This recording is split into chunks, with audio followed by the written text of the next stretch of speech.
So we're starting now the 14th perek of Zevachim, which is today's daf on Kuf Yud Beis, and we're looking at the Mishnah.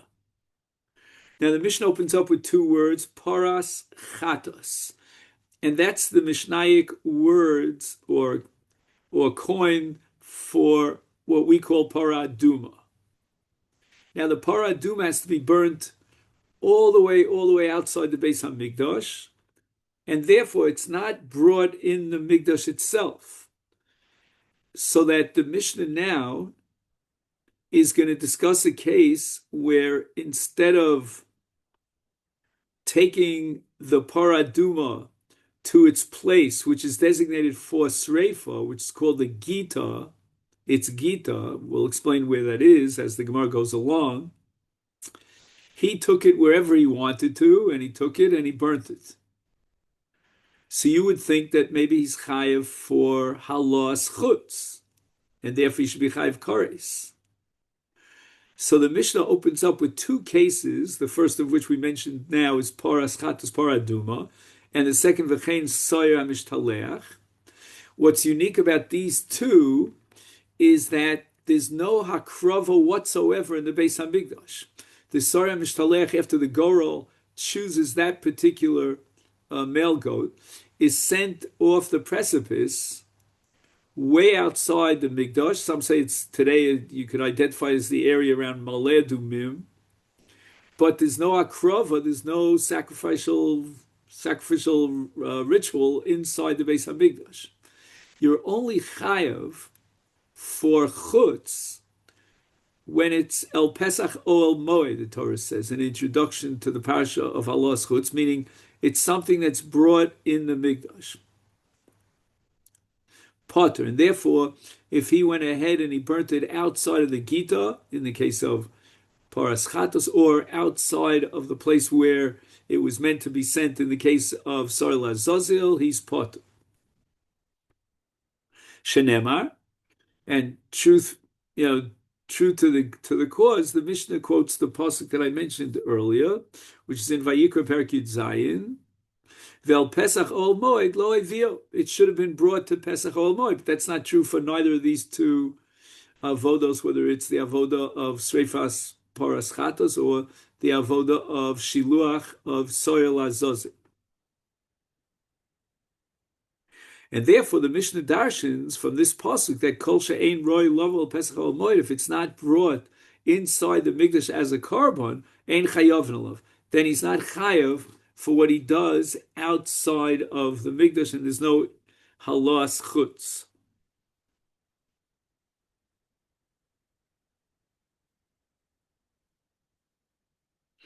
Okay, later on the Gemara is going to talk about the fact that there is some element of pnim, meaning inside the Kodesh, inside the Azara, with regard to the Sarah Mishtalech, because before they did the Gorel in the lottery, they had to bring both Seirim, one Sarah Hashem and one Sarah Lazozel, together in the Azara for the purpose of Gorel.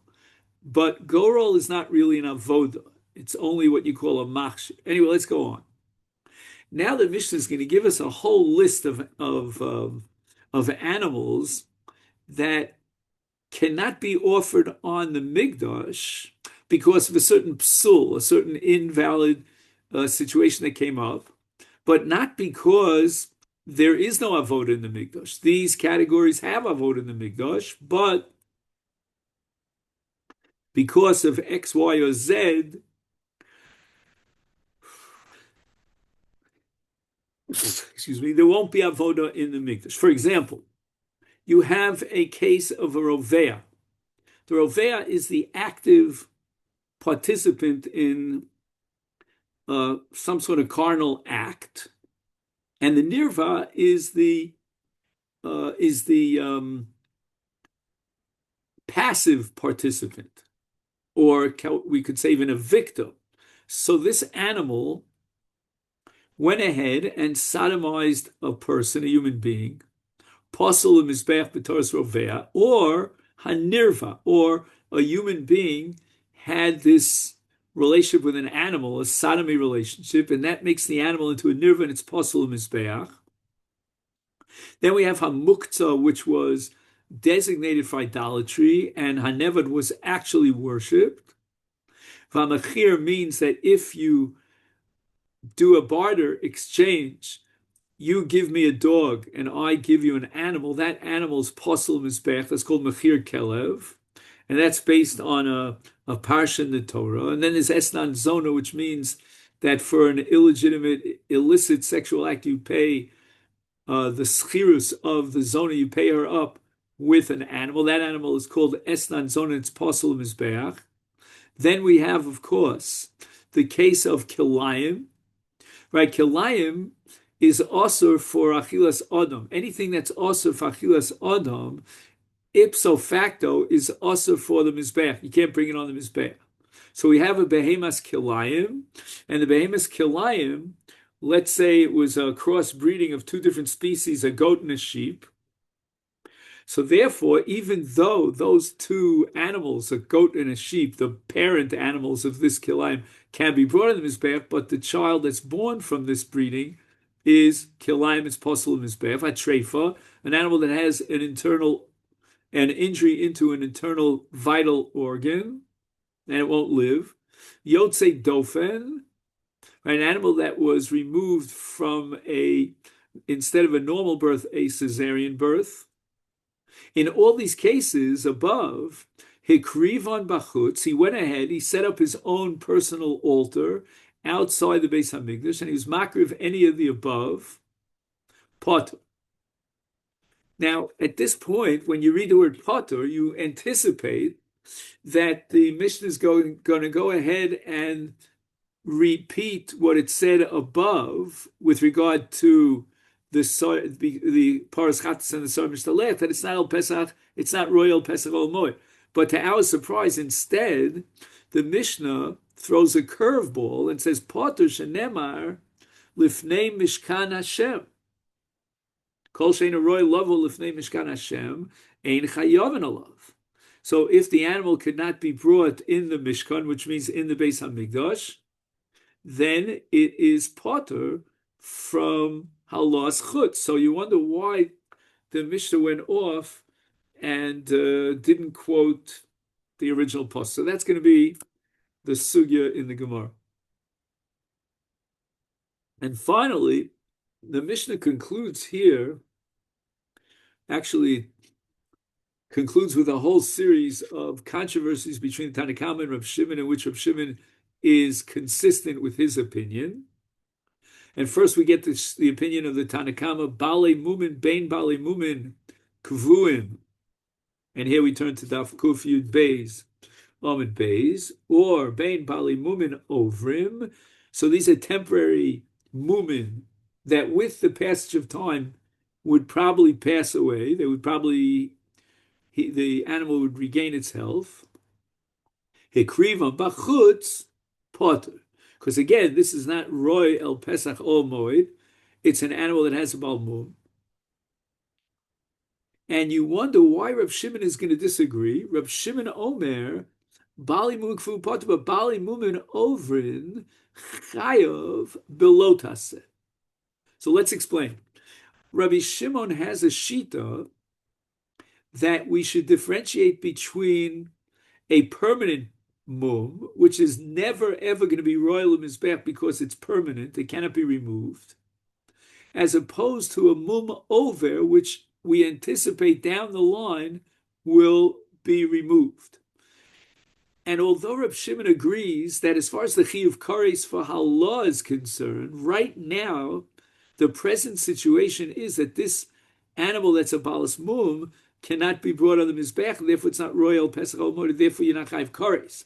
But Rabbi Shimon is going to insist that there's a special lav. The Gemara later on Daf Kuf Yud Dalet is going to try to understand which lav we can identify as the specific lav for which Rabbi Shimon says that he's over belotase. So Rabbi Shimon was machadish that an animal that right now cannot be brought on the mizbeach because of a mum, since we anticipate down the line that the mum will be removed, and therefore this animal really does have a relationship to the mikdash, and down the line we could be makriv as a korban. Therefore, there's going to be a lo taseh, but no chiyuv kares. And the same machlokas that we see here in a bal move over, the Mishnah is going to continue with another few cases that fit into the same pattern and will be framed with the same machlokas shin Tanakama and Reb Shimon. For example, Torim shelo igia zmanon. Right, we have a certain bird that's called a tar, and it's very, very young. In English, it's called not just a regular dove, it's called a turtle dove. A yona is a regular dove, but this turtle dove cannot be brought on the mizbeach in many cases where it normally would be, because it's not mature enough. Okay, they got to get to a certain point of maturity when the body grows feathers and assumes a certain color, a certain hue of like a reddish kind of gold color. So anyway, this turtle dove is way too mature for the Mizbeach, and he went ahead and he was makriv b'chutz. He's not chayav Allah. However, Shimon Omer, so that's as far as Torim, Shalo, Higia Zmanom. Then there's Bnei Yona, Sha'avar Zmanom. That means the doves themselves can only be brought for those karbanos that require a Yona within the first year of its since its birth. And now we pass that time. It's too old and too mature for Hakrova. So therefore, in the case of Bnei Yona Shavar Zmanom, there's not going to be any machlokas in Tanakama and Reb Shimon, because Reb Shimon only points out that if it could be on the Mizbech later on, and that would certainly apply to Torim Shlo Igia Zmanom, is therefore Rabbi Shimon Omer, Bnei Yona Shavar Zmanom Potur, period. Once the time is passed, the bird cannot be brought on the Mizbeach, and there's no lav for bringing it.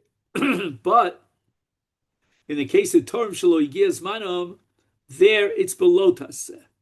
Because Reb Shimon is very consistent with his view that if we can anticipate down the line, for example, in this case of a not yet mature turtle dove, and as we said before, in the case of a mum sha'over, so Reb Shimon is going to say that there's a lav because the animal or the creature has a shaykhis down the line to the mizbeach. We anticipate in the future it will be royal mizbeach, but Rabbi Shimon is going to concede that there's no chiyuv kares because right now it's not royal pesach olmot. And therefore, Rabbi Shimon says, Torim shelo igia zmanom below taseh. Going on, we're going to have a third case quoted in the Mishnah, which is identical to the first two cases insofar as it's a controversy between Tanakama and Reb Shimon. Oso v'es bino. Okay, so now we're talking about what's called shchutei chutz. Until now, we're talking about halah b'chutz, where you makriv on an altar outside the mikdash. Now we're talking where you took kodshim that was designated as a korban and you shechted it outside the azara. And there's a case called Oso v'es bino. You're not allowed to bring as a korban and shech the mother and the mother and the baby, its offspring, on the same day. So therefore, this shechita, if let's say you would go ahead and do the shechita on the same day, then the Mishnah says potem. You're not chayav in such a case. And why aren't you chayav? Because again, it doesn't lend itself to a shechita kshera on this day. Then we have a case of mechusar zman, which is a very similar kind of a case. And the Mishnah is going to explain very soon what mechusar zman is. But again, it's roy liachar zman, and therefore Reb Shimon is going to again repeat his shita consistently that what harei ze belotas, that there is a lotas. So if, let's say, shchita b'chutz of a kodshim normally would generate a chiv kares, Rabbi Shimon would concede that in these cases of oso vespeno and mechusar zman, there will be no chiv kares, but you will violate a lav. Because Rabbi Shimon Omer, now the Mishnah gives a klal in Rabbi Shimon's frame of reference that will explain all three cases that we had above. And that is that kol shu roy lav liachar zman, like for example a mumsha over, or oso vespino biyom echad, or for example the case of torim shelo igia zmanom, the too immature. In all these cases, harei ze below taseh, but v'ein bo kares. Chachamim omrim kol shei bo kares ein bo lo taseh. So they don't have the same interpretation of the lo taseh which Rav Shimon has, and therefore they hold if there's no kares, there's no lav. Mechusar zman. Now let's get into details about the machlokas, the controversy between Tanakam and Rav Shimon regarding mechusar zman. What is it? So the Mishnah now tells us that there are two categories or subcategories, if you will, of mechusar zman. Number one, it's bein begufo, right? It's premature. The animal, in terms of its body, is premature. And for example, every animal that's brought on the mizbeach has to be at least 8 days old, minimally, as the Gemara will establish. And now it's within the first 8 days. But once again, even though it's begufo, but nevertheless, it'll be roy liachar zman after the 8th day. So therefore, if Shimon is going to say there's a lot. Now we have another case of mechusar zman, and that's bein biba'olav, which means that let's say a person accepts upon himself to bring a carbon in another month. Within that month, it's called mechusar zman, and he cannot be makriv. Now we have the cases of what's called mechusrei kapara.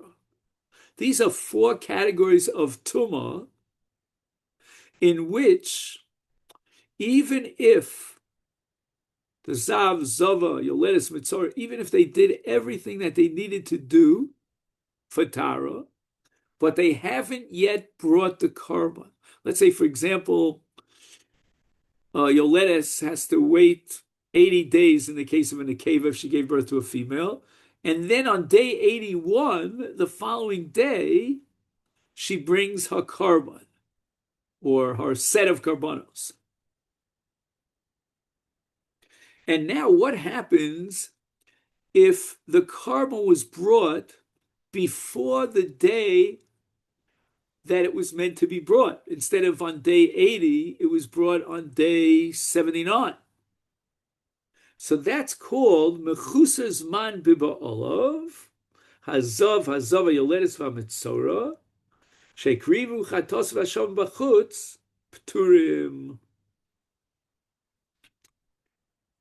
So what is it? If the days of counting to tahara, to purification, have not yet arrived, then there's no possibility to bring the carbon. So if the carbon was brought outside of the mikdash, prematurely, pturim, because right now it's not royal Pesach Ol Moed.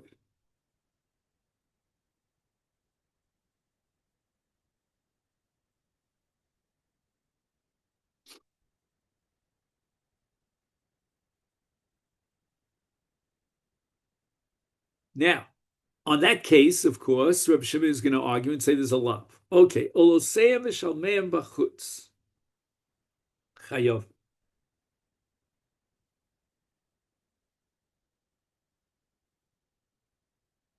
So again, the zav cannot be mekayim his chiyuv kapar to bring the carbon when it's premature. However, we could talk about the Ola and the Shlomim, which even if they were brought prematurely, can now be transformed into what's called a carbon dava, a voluntary carbon. So it's no longer the chiv carbon of the Zav who's mitayr himself, and therefore the carbon can be brought. So if the carbon shlomim or the carbon ola, both of which have the common denominator that they can be brought binidava, if they were brought outside the mikdash, there's a chiv of halah. And that's what the Mishnah wants to point out here. There will be chayav for halas chutz. Now the Mishnah wants to give us a long list of cases where you're patur either for one of two reasons. Let's go through them.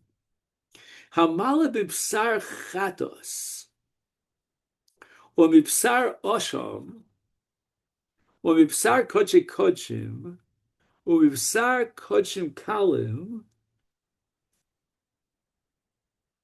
In all these cases, is if he was maladim b'chutz, he's potter.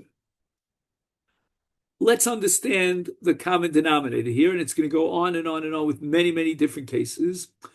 These are cases where it's not burnt on the mizbeach. The basar hakodshim is not like the emurim or the chalovim, which are burnt on the mizbeach. So, for example, the basar of a chatos is eaten by zichrei kuna, and the same is true for basar osham. In a case of basar kodshei kodshim, there might be cases where, because kodshei kodshim includes also, what's it called, shalmei atzeres, and on shuashtei halechem. And once again, it's nechal zichrei kuhun. So there's no haktor al gabi mizbeach al gabi amarocha in the case of basar. And that's true for b'sar kodshim kalim, which will be eaten by non-kohanim. And therefore, since it's not meant to be brought on the mizbeach, the chiyuv of halas chutz is because you burnt it on your mizbeach instead of on the mizbeach in the Beis Hamikdash. Umosar ha'omer. Okay, now on the 16th of Nisan, they brought the Karban HaOmer, which was Matir Chadash in Medina, meaning outside the Mikdash. And this took place on the 16th of Nisan, which is the second day of Pesach. And this was a Karban Mincha that was brought from an omer of siorim, of barley flour. And there's a whole discussion about why barley. Now, like any other mincha, you need what's called kmitza, and you take off a kometz, and then the shirayim is eaten by the kohen. So I'm going to assume now, and I hope this is correct, that we're talking about the shirayim. So the shirayim of the Minchas HaOmer, which is designated for Achilus Kohanim, is not burnt on the Mizbech like the Kometz itself, and therefore there's no halos chutz. Shtei Alechem. Shtei Alechem is likewise eaten by the Kohanim on Chag HaShavuos, is made of wheat flour as opposed to the Omer, which was barley flour.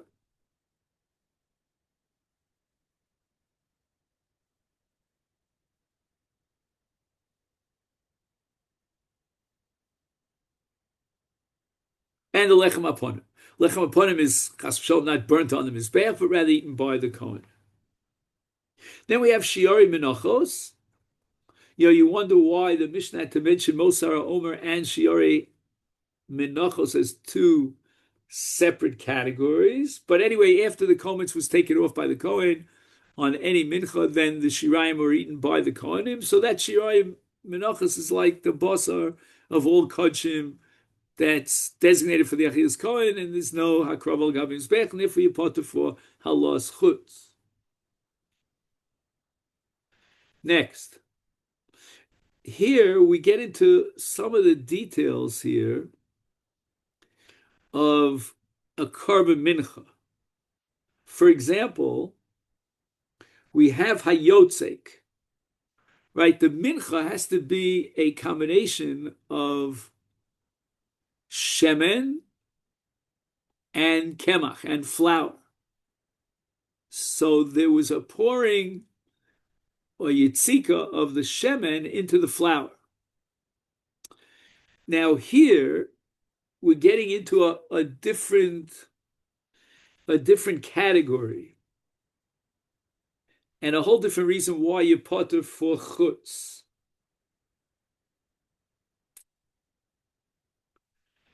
And that is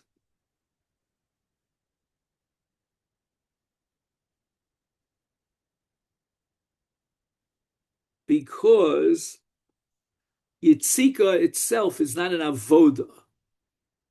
Again, we're going to have a challenge here to define exactly what constitutes an avoda. But yitzika, just pouring the oil into the mincha, or for example, the next case is, I'm skipping for a second, habolel, right? After you pour the oil into the flour, you have to do a mixing that's called belila. And amolech means that every korban has to be accompanied by malicha, by salting it. I'll call korbanecha tochal melech.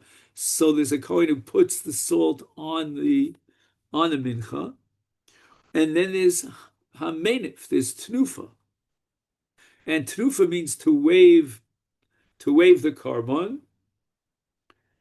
And whatever is muktar al gabi mizbech requires tnufa and melech. Actually, not every single korban requires tnufa, but many korbanos like Elo Shel Nazir require tnufa. And then we have hamagish.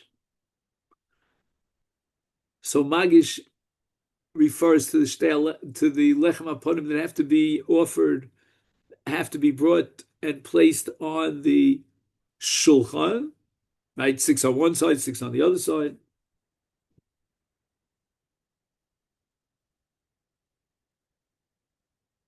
This took place every Shabbos. And then there's someone who's Mesaderes HaShulchan, right? He sets up the lechem on each level shelf of the Shulchan. HaMeitivus HaNeros, to prepare the Hadlokas HaNeros by cleaning out all the Efer Sreifa Nisrofim, meaning all the ashes have to be cleaned out. Ve'akometz. Now, Kamitza, L'chora, should be a little bit different than the other cases. Let me just see. Okay, we'll have to figure out that. V'makabel domim, right? There's a kohen who's makabel domim bachutz. If any of these acts were performed outside the mikdash, potter. Now again, if you're talking about Seder HaShulchan or Hatovas HaNeros, I mean, so the guy took the Shulchan out of the Mikdash, or he took the menorah outside the Mikdash and he lit it there.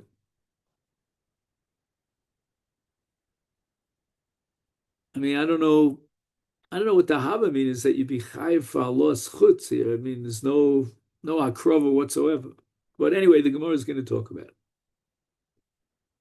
Okay. Now, we're going to go on now with another category of exemptions of pturim for chutz.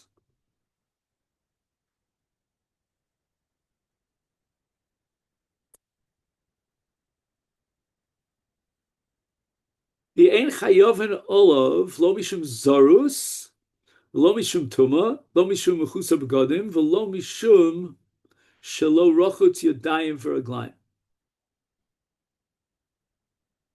So the way I understand this is that there's something called an avoda tama, which means it's the last stage in the avoda.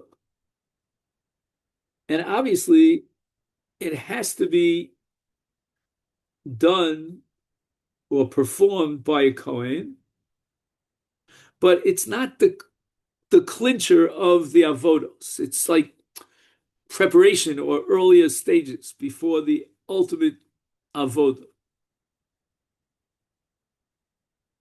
And in the entire list that we saw until now, again, we have to figure out Kmitza, but leave out Kmitza for a minute because that doesn't seem to fit into what I want to say. But all these avodos are not avodos tamos. So atovas haneros, for example, is only a preparation for the actual adlaka. So the avoda tam is the adlaka. Or, for example, seder shtei alechem is to prepare the shtei alechem, or the lechem aponim until they're eaten at the end by the kohanim, etc., etc. And therefore, if any of those avodos were performed by someone who is disqualified, for example, Zorus, a non-Kohen, or Tameh, if the Kohen is Tameh, or Mechusa Begodim, he's not wearing the Big Day Kahuna, which means he's a Zar, because Big Dayim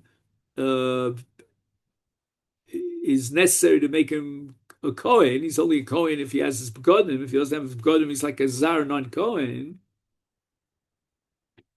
And every avoda has to be prepared. The Gavra, the Kohen, has to prepare himself with rechitzas yadayim v'raglayim, and he didn't do so.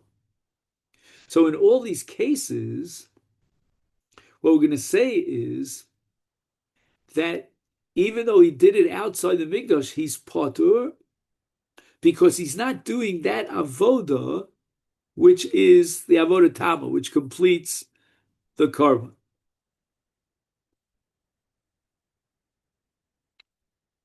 And now we get to the sugya of Bama. And there were different periods in Jewish history in which Hakrav on a Bama was permitted. For example, when they crossed the Jordan before they set up the Mishkan, there was a Heter Bamos. So that's a short period of time. And then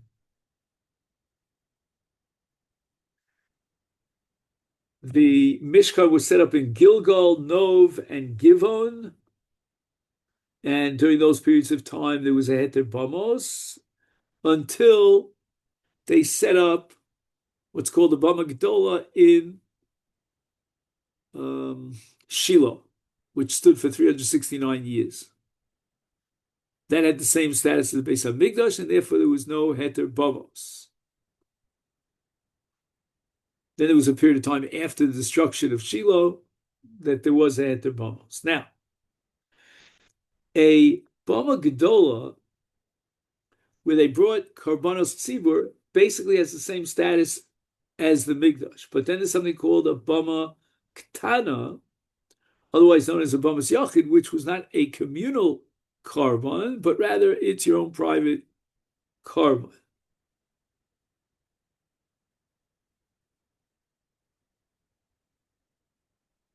Okay, let's see what the Mishnah says. Ad shelo hukam ha-mishkan. In any period of time where there's no Mishkan, hayu abamos mutaros, you could basically be makriv a korban on your own personal, private altar. Ve'avoda b'bchoros. Now, I'm not sure why he's mentioning Bechoros, because Lechora, even a Zar could be Makriv. Let's just see.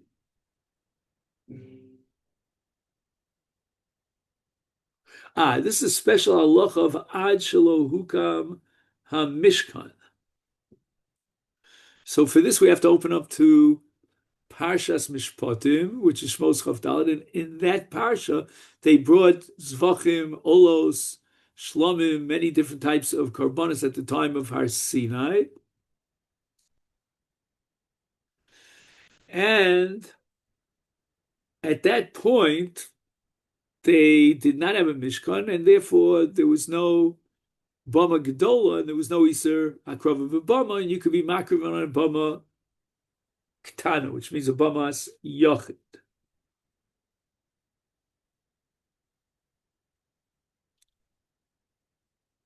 Mishahukam Mishkan,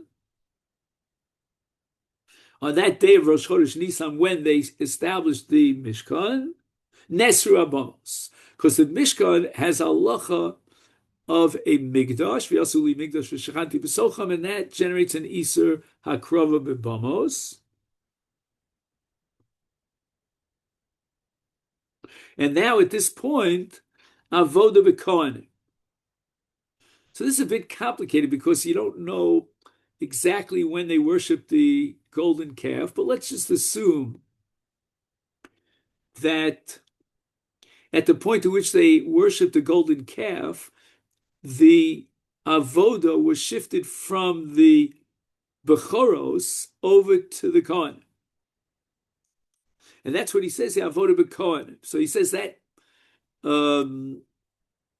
coincides with the Ashkamas HaMishkan. So with the Ashkamas HaMishkan, Nesru HaBamos and Avoda B'Kohanim. The Avoda was usurped or taken out of the hands of the Bechoros and given, bestowed upon the Kohen.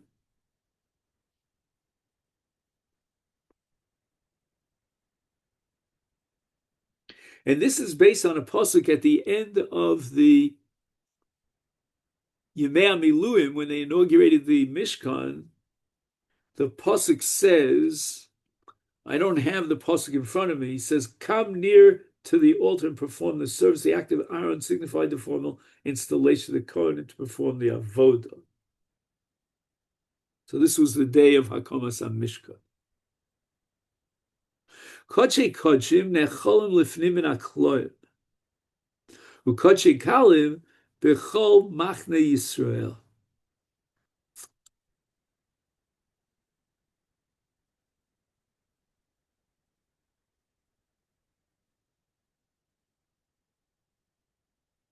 Now, what does this have to do with Bamos? He says before the Mishkan was established, you could eat the karbanos anywhere. Now that the Mishkan was established, they restricted the achila. In the case of Kodshe Kodshim, for example, a mincha, chatas, and an osham could only be eaten in the azara. Kodshim kalim can only be eaten within the machnos, the degolim of the shvat. All right, there's a difficult Ramban here, but that's not for us right now. Okay, Bo Gilgal. Right, so now Yoshua is marching into Eretz Yisrael. They come to a place called Gilgal and Hutru Abamos. Kodshe Kodshim Nechol Lefnim Min HaKloim Kodshim Kalim B'chol Mokom. Bo Shiloh. Again, we said that Shiloh has the status of a Beis HaMikdash, and therefore Nesru HaBamos is an Iser Bamos. Flo Hoya Shom Tikra. There was no roof that covered the Mishkan at Shiloh. Avol Beis Avonim Bilvad Milomata Vayirius Milomala. Right, so there was a bias, some sort of a house of Avonim made of stone that was on the bottom. Vayirios Milomala, on top of that bias. Again, we're describing the Mishkan Shiloh. You could even see the place where it stood today. So there were, canopies that covered the Mishkan. Those called Yerios or curtains. V'hi oisa menucha. The Torah says, "Ubasel anachla v'ela menucha," and Shiloh is referred to as the place of menucha. Kochim kalim, kochim necholim lefinu nakloim, kochim kalim umaiser sheni bechol haroah. So you're allowed to eat the kochim kalim and the maiser sheni any place where you have sight of Shiloh. That's called makom haroah. My Rebbe has a lot of Torah on this, but we would need hours to review all of that. Anyway, Bo Lenova Givon. So first they were in a place called Gilgal, and now they move on to Shiloh, and then from Shiloh they go on to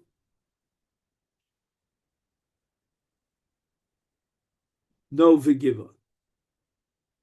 Now, Nova Givon did not have the status of a Migdash, and therefore they don't generate an Isur Bamos. And then Hutra Bamos, once again, the Bamos that were mutter before the establishment of the Mishkan, or at the beginning of the time of Yoshua before Gilgal, this was once again a period of Heter Bamos.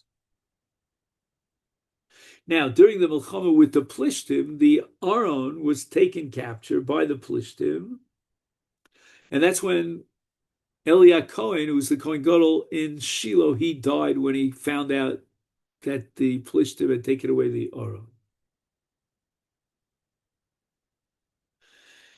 At that time, I'm not sure if it was on the same day, but you have to study it. When the Plishtim, the Palestinians of then, they took over the Aron, at that point the Shiloh was destroyed. The Mikdash at Shiloh was destroyed.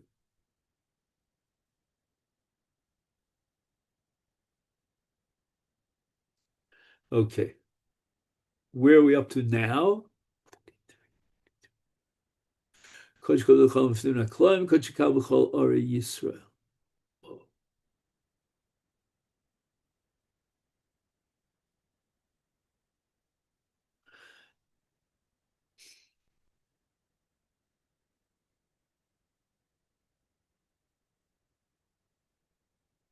So even during the Heter Bamos,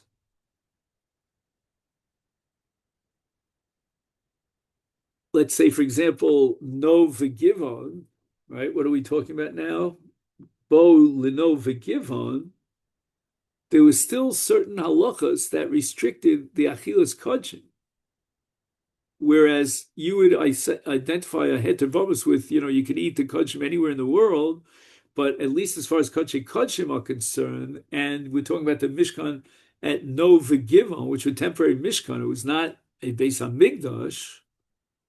Nevertheless, you were restricted in the achila of the kodshim to what's called lifnim min hakloim, which is again like the azara. Then Bol Yerushalayim Nesra Bamos, and here I would add the word li'olam, meaning once Shlomo Melech built the Beis HaMikdash, there was never ever and never will be a heter bamos. I said Nachla. Yerushalayim is called Nachla, the final resting place of the Mikdash. So that Kochim Kalim, like Shlomim, for example, or Maser, we're talking about Maser Sheni, could be eaten anywhere in Yerushalayim. Kol HaKodshim Shehgdishan B'Shas Isur Bamos. Right, he was magdish it during a time period when you're not allowed to bring it on a bama, vikrivan, but when he was ready to do this, the hakrava, if it was shas isur bamas, hare elu bi ese velosase, b'chay velokaris.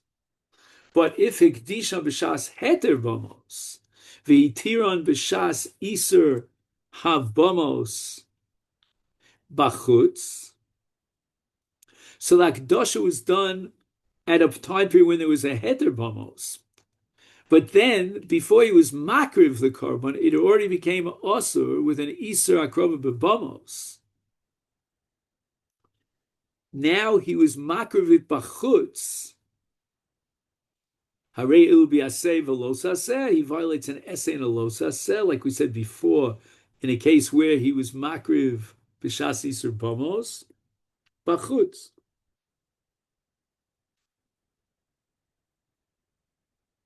The ein chayovin aleim kares.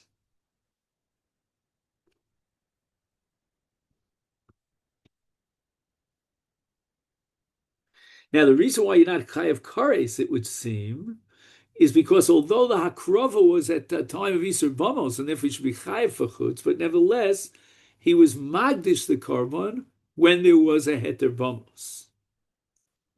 Ikdisha b'shas Isur Bamos, v'kri b'shas heter bamos. Now we have a flip case. If it was hakdosha b'shas Isur Bamos and the hakrova b'shas Isur Bamos, he'd be chayav for chutz. But now we have a case where he was makar b'shas Isur Bamos, he was magdish it b'shas Isur Bamos, but he was makar b'shas heter bamos. Harei will be essay ve'ebe belos. Okay, we're gonna have to see the sugis about the various esin and the losasin when they apply. V'elu kodshim krevim b'mishkan. Number one, kodshim shehuktashu le'mishkan. So now we're talking about the shas heter bamos.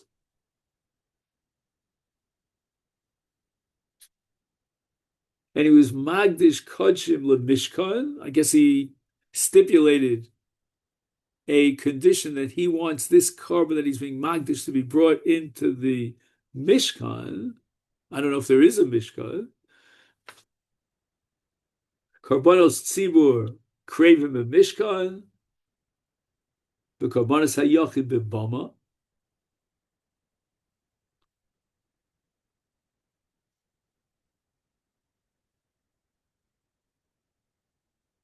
So again, I would think that what he's saying is that the korban yachid could be brought in a bama, but let's say there is a mishkan, or there will be a mishkan, and he was magdish a korban for the tzibur, then you have to wait until he can bring the korban in the mishkan, because there's no hakrova of a korban tzibur in a bama. It just doesn't exist.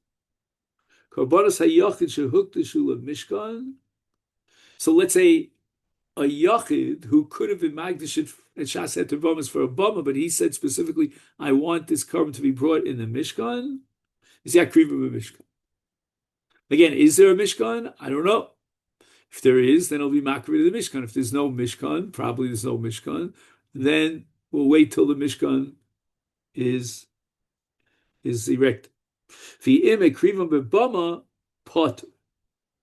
Okay, because we're talking about shas heter bamos. Let me just double check before we finish up here. Yeah, shas heter bamos. Uma bein bamos yachid bamos tzibur. So I don't know exactly what he means by bamas tzibur, but I think he's talking about like no v'givon.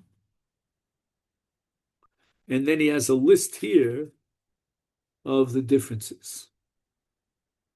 All right, the truth is we didn't finish the Mishnah yet. And I like to finish the Mishnah when I end the Shir, but in this case, there's a lot more to this Mishnah that I think will be in better shape to do tomorrow. So we'll stop here before we finish the Mishnah. Okay then?